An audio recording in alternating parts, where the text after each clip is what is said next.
चुनाव में हार के बाद कांग्रेस अब एमपी में संगठनात्मक मजबूती के लिए काम करेगी। इसके लिए शनिवार को दिन भर संभागवार विधानसभा प्रत्याशियों की बैठक करके हार के कारणों को जानने के बाद आज लोकसभा चुनाव हारे प्रत्याशियों के साथ बैठक हो रही है। लोकसभा चुनाव में कांग्रेस ने 27 सीटों पर प्रत्याशी खड़े किए थे। इन सबको बैठक में बुलाया गया है। इसके अलावा प्रदेश कांग्रेस की अलग अलग कमेटियों की भी बैठक होगी। कांग्रेस के प्रदेश प्रभारी जितेंद्र भवर सिंह, प्रदेश अध्यक्ष जीतू पटवारी और नेता प्रतिपक्ष उमंग सिघार बैठक में मौजूद हैं। इस बीच कांग्रेस प्रदेश प्रभारी भवर जितेंद्र सिंह का बड़ा बयान सामने आया है। उन्होंने कहा कि अगले 10 दिन में एमपी कांग्रेस की नई कार्यकारिणी घोषित होगी। नई कार्यकारिणी के गठन की प्रक्रिया शुरू हो गई है। कांग्रेस की बैठक को लेकर भवर जितेंद्र सिंह ने कहा कि कल 12-13 घंटे तक प्रत्याशियों और विधायकों से चर्चा की गई है।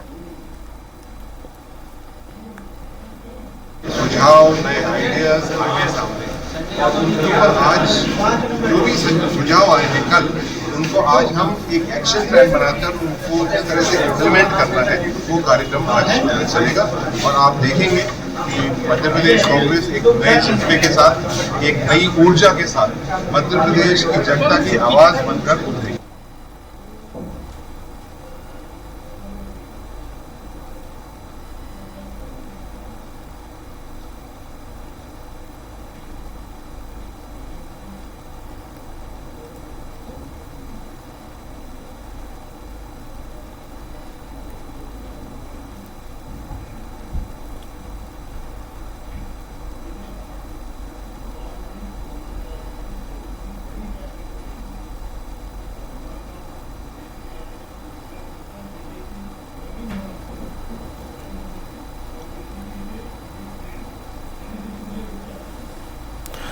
और जिस तरह से दोनों ही पार्टियां की बड़ी बैठक चल रही है, रविंद्र भवन से दुर्गेश गुप्ता जुड़ गए हमारे सहयोगी। दुर्गेश, जिस तरह से रविंद्र भवन में 1000 से ज्यादा पदाधिकारी पहुंच रहे हैं, तमाम नेता पहुंच रहे हैं, सभी नवनिर्वाचित सांसद पहुंच रहे हैं, सभी का सम्मान किया जाएगा। क्या कुछ इस बैठक में इस वक्त चल रहा है? कौन कौन से पदाधिकारी और अधिकारी पहुंच चुके हैं और कौन कौन से नेता मौजूद हैं?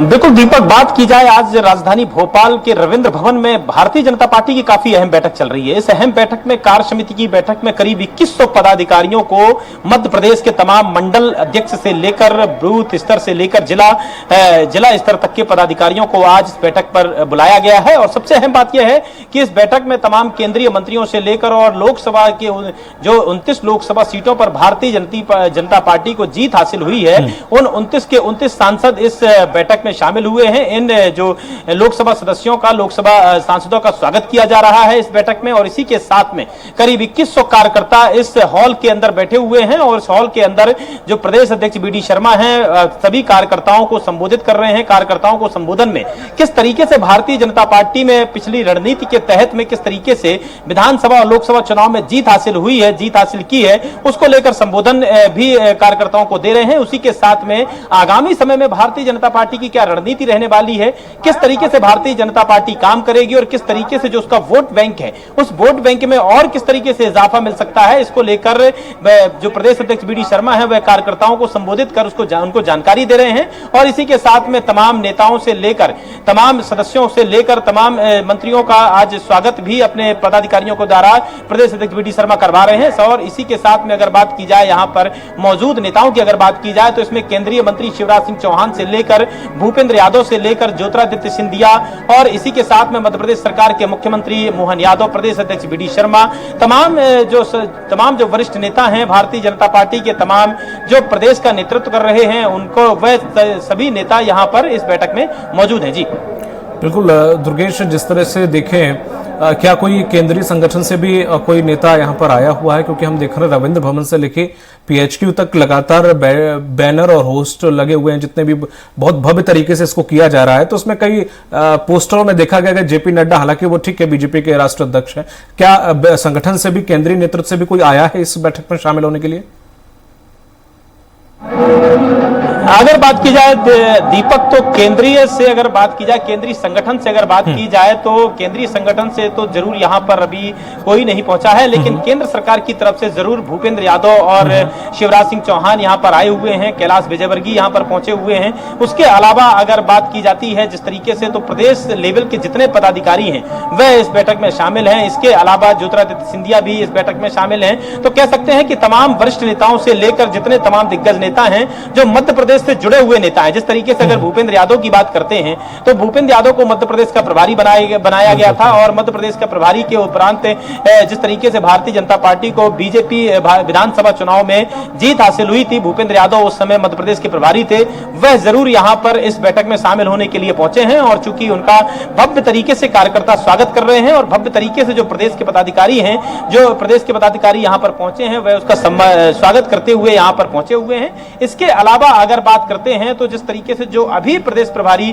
बनाए गए हैं, वह भी यहां पर इस बैठक में शामिल होने के लिए पहुंचे हैं। यानी कहा जा सकता है कि मध्य प्रदेश से कनेक्टेड जितने भी नेता हैं, चाहे हम जो भी यहां से केंद्र में गए हुए हैं, जो केंद्र की राजनीति कर रहे हैं, जो केंद्र में केंद्रीय मंत्री हैं, वह यहां पर पहुंचे हैं। जो मध्य प्रदेश से जुड़े हुए लोग थे, जो मध्य प्रदेश का जिनको प्रभारी बनाया गया था, वह यहां पर पहुंचे हुए हैं। जो मध्य प्रदेश के प्रभारी अभी बनाए गए हैं, जो मौजूदा समय में प्रभारी हैं, उनको मध्य इस बैठक में बुलाया गया है। इसके अलावा अगर बात करते हैं, तो तमाम कैबिनेट मिनिस्टर में अगर बात की जाए, तो ज्योतिरादित्य सिंधिया भी यहां पर पहुंचे हुए हैं। तत्कालीन मंत्रियों की अगर बात की जाए, तो तत्कालीन मंत्रियों में भूपेंद्र सिंह से लेकर तमाम वरिष्ठ नेता यहां पर पहुंचे हुए हैं। इसके अलावा अगर बात करते हैं, तो मध्य प्रदेश के तमाम करीब 2100 कार्यकर्ता इस बैठक में शामिल हैं, और इन कार्यकर्ताओं को प्रदेश अध्यक्ष बी डी शर्मा की अध्यक्षता में इन कार्यकर्ताओं का जो सम्मेलन है, कार्यकर्ताओं की जो कार्य समिति की बैठक है, वह आयोजित की गई थी।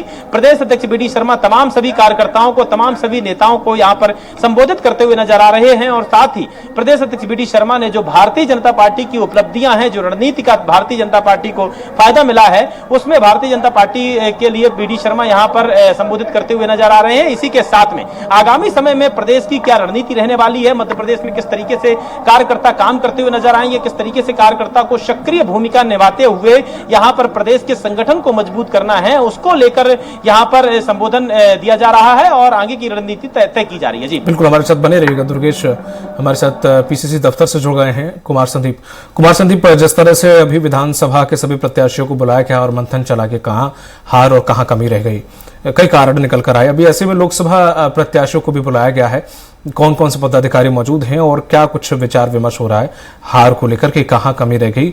हालांकि कई जो प्रत्याशी उन्होंने कई शिकायतें रखी हैं, कुछ मीडिया में भी लीक हुई हैं कि उन्होंने कहा कि उन्हें एजेंट बूथ पर नहीं मिला कोई, और काउंटिंग के समय भी कोई अवेलेबल नहीं था। बहुत सारी ऐसी कमियां थी जो प्रत्याशियों ने गिनाई हैं। क्या कुछ चल रहा है इस वक्त पीसीसी दफ्तर में? जी बिल्कुल, देखिए चुनाव दर चुनाव जो करारी शिकस्त कांग्रेस को मिल रही है, अब जाकर कांग्रेस ने उसको लेकर मंथन और चिंतन करना शुरू कर दिया है। जो कल से लेकर अभी तक जिस तरह से विचार और विमर्श चल रहा है, उसमें जो कांग्रेस के प्रदेश प्रभारी हैं भंवर जितेंद्र सिंह के साथ ही प्रदेश अध्यक्ष जीतू पटवारी और नेता प्रतिपक्ष उमंग सिंघार के साथ में 1 to 1 चर्चा जो है, लोकसभा के प्रत्याशी हों या फिर 230 विधानसभा के जो प्रत्याशी रहे कांग्रेस के, उनसे कहाँ क्या कमियां रह गई, किस तरह की रणनीति और बनाई जानी चाहिए थी, और किस तरह का फीडबैक है, उनके जो मौजूदा जो मुद्दे हैं या फिर जिस तरह से कांग्रेस को आगे बढ़ना चाहिए, इसको लेकर लगातार जो है 2 दिन से विचार विमर्श चल रहा है। बड़े नेता भी इसमें शामिल है, चाहे बात की जाए तो सज्जन सिंह वर्मा से लेकर विजय लक्ष्मी साधु, राजेंद्र शुक्ल, लखन घनघोरिया, ये सब वो नाम हैं जो कि संगठन को फीडबैक लगातार दे रहे हैं। लगातार जो है जिस तरह से अलग अलग बेल्टों में कांग्रेस की हार हुई है, माना जा रहा है महाकौशल, बुंदेलखंड और इसी तरह जो मालवा का क्षेत्र है, वहाँ पर जो है फीडबैक यही मिल रहा है कि कांग्रेस की कहीं ना कहीं रणनीति जो है, टिकट वितरण जो हुआ उसमें भी इस दफ़ा भी गुटबाजी हावी रही, और इसी का नतीजा है कि कांग्रेस को शिकस्त मिली। कहीं ना कहीं प्रदेश नेतृत्व पर भी सवाल इसलिए उठ रहे थे कि प्रदेश कार्यकारिणी का अब तक गठन नहीं हो पाया। बीते 6 माह पहले जीतू पटवारी को कांग्रेस की कमान सौंप दी गई थी, लेकिन अब तक कार्यकारिणी का गठन नहीं हुआ। इसको लेकर भी कार्यकर्ताओं में असंतोष था, और जमीनी स्तर पर जिस टीम को सक्रिय होकर जाना चाहिए था प्रदेश कार्यकारिणी के सदस्यों को, वो अभी तक कांग्रेस को नहीं मिल पाई और इसका नतीजा ये हुआ कि कहीं ना कहीं कांग्रेस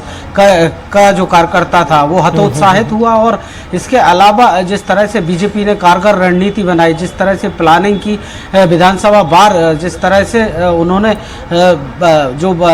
जो मंथन और चिंतन था वो एक एक बूथ का किया। बूथ मैनेजमेंट को लेकर भी यहाँ पर जो प्रत्याशी थे उनकी यही शिकायत थी कि कांग्रेस के जो कार्यकर्ता हैं, विंग्स हैं, बात की जाए NSUI की, कांग्रेस युवक कांग्रेस की या फिर महिला कांग्रेस की, इन सभी के जो कार्यकर्ता थे वो पूरी तरह से जो है सक्रिय भूमिका बूथ लेवल पर नहीं निभा पाए। एक बूथ 10 यूथ का जरूर कांग्रेस ने नारा दिया, लेकिन इसके आगे कांग्रेस नारे के अलावा कुछ भी जो है जमीनी स्तर या धरातल पर नहीं कर पाई। और इसी का नतीजा ये हुआ कि विधानसभा चुनाव हो या फिर लोकसभा चुनाव, दोनों में ही जो है हार का सामना एक बार फिर कांग्रेस को करना पड़ा। और अब जो है अभी भी आज जो राजनीतिक मामलों की समिति है कांग्रेस की, उसकी राउंड टेबल मीटिंग जो है वो जारी है। वरिष्ठ सभी नेता इसमें मौजूद हैं। बात की जाए अरुण यादव की या फिर पूर्व कई मंत्री जो है वो इस बैठक में शामिल है और भंवर जितेंद्र सिंह सभी से बातचीत कर जो है आगे की रणनीति किस तरह से नई कार्यकारिणी किस तरह से प्रदेश प्रभारी ने कुछ जिक्र किया है। मैं दुर्गेश से एक सवाल पूछूंगा। कल कहा जा रहा है कि मोहन सरकार के मंत्रिमंडल का विस्तार हो सकता है, जिसमें कांग्रेस से आए रामनिवास रावत का नाम निकलकर सामने आ रहा है, कमलेश शाह का भी नाम निकलकर आ रहा है, मंत्री पद की शपथ ले सकते हैं। क्या कुछ अपडेट है इस पर दुर्गेश?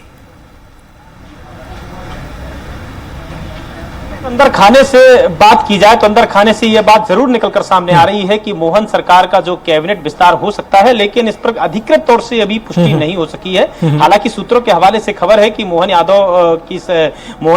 सरकार का जो कैबिनेट है कल उसका विस्तार किया जा सकता है। करीब सुबह 9 बजे यह मंत्रिमंडल का विस्तार किया जा सकता है, लेकिन इस पर किसी भी प्रकार से आधिकारिक तौर से किसी भी नेता ने इस बात पर पुष्टि नहीं की है। इसीलिए यह कह पाना जल्दबाजी होगी कि मोहन सरकार का कैबिनेट का विस्तार हो रहा है और इसी के साथ में किस विधायक को कौन सी जिम्मेदारी दी जाएगी यह जरूर है। जिस तरीके से आपने जिक्र किया रामनिवास रावत का नाम निकलकर सामने आ रहा है और जो कांग्रेस पार्टी से भारतीय जनता पार्टी में शामिल हुए हैं, जिस तरीके से अमरवाड़ा की बात की जाए तो अमरवाड़ा से जो प्रत्याशी है भारतीय जनता पार्टी की तरफ से कमलेश शाह है, उनका भी नाम निकलकर सामने आ रहा है। निर्मला सपरे हैं, उनका भी नाम निकलकर सामने आ रहा है। लेकिन यह जल्दबाजी होगी कि किस तरीके से भारतीय जनता पार्टी की तरफ से, क्योंकि भारतीय जनता पार्टी में अंदर खाने में से जो खबर निकलकर सामने आती है उसके ठीक उलट परिणाम देखने को मिलते हैं। हम चाहे विधानसभा चुनाव की बात करें, विधानसभा चुनाव में कई प्रकार की खबरें निकलकर सामने आ रही थी, सीएम फेस को लेकर कई प्रकार की खबरें निकलकर सामने आ रही थी, लेकिन जिस तरीके से भारतीय जनता पार्टी ने जब सीएम का अनाउंस किया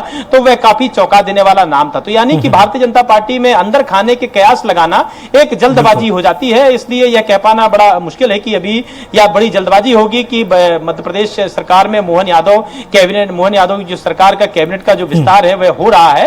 हालांकि जो अंदर खाने से खबरें निकलकर सामने आ रही हैं वह ये बात बिल्कुल इसकी तरफ जरूर इशारा कर रही हैं कि रामनिवास रावत को मंत्री पद दिया जा सकता है, कमलेश शाह को मंत्री पद दिया जा सकता है, निर्मला सपरे को मंत्री पद दिया जा सकता है। तो यानी कहा जा सकता है कि जिस तरीके से जो अंदर खाने से खबरें निकलकर आ रही हैं वह यही है कि मोहन यादव सरकार का जो है ना वो कैबिनेट विस्तार हो सकता है कल। जी बिल्कुल, मैं आपके पास लौटूंगा। कुमार संदीप, जिस तरह से कांग्रेस प्रदेश प्रभारी भंवर जितेंद्र सिंह ने कहा है कि 10 से 15 दिन में नई कार्यकारिणी गठित कर दी जाएगी, ऐसा कुछ उन्होंने ऐलान किया है, क्या कुछ अपडेट है इस पर? जी बिल्कुल, देखिए बहुप्रतीक्षित है प्रदेश कार्यकारिणी का मसला जो है पहले भी उठता रहा है और आला कमान से इसकी हरी झंडी भी मिल गई है। जीतू पटवारी को अपनी टीम का गठन करना है प्रदेश कार्यकारिणी का, लेकिन जीतू पटवारी चूंकि जो विधानसभा चुनाव है या लोकसभा चुनाव है उनमें करारी शिकस्त कांग्रेस को मिली थी। ऐसे में फूक कर कदम रखते हुए प्रदेश अध्यक्ष जीतू पटवारी दिखाई दे रहे हैं। 10 से 15 दिनों का ऐलान भंवर जितेंद्र सिंह जो कांग्रेस के प्रदेश प्रभारी उन्होंने किया है, तो निश्चित तौर पर 10 से 15 दिन इसको लेकर भी विचार मंथन हुआ और 10 से 15 दिन के भीतर जो है कांग्रेस को नए पदाधिकारी मिल सकते हैं और इसके बाद जो भी फीडबैक इस 2 दिवसीय बैठकों से निकल कर आएगा उसमें जो है सीधे तौर पर जो है जमीनी रणनीति पर काम होगा और उसी में प्रदेश कार्यकारिणी का गठन होकर किसको क्या जिम्मेदारी दी जाएगी ये आगामी दिनों में साफ हो जाएगा। दीपक जी, तमाम जानकारी साझा करने के लिए दुर्गेश आपका और कुमार संदीप आपका बहुत बहुत शुक्रिया।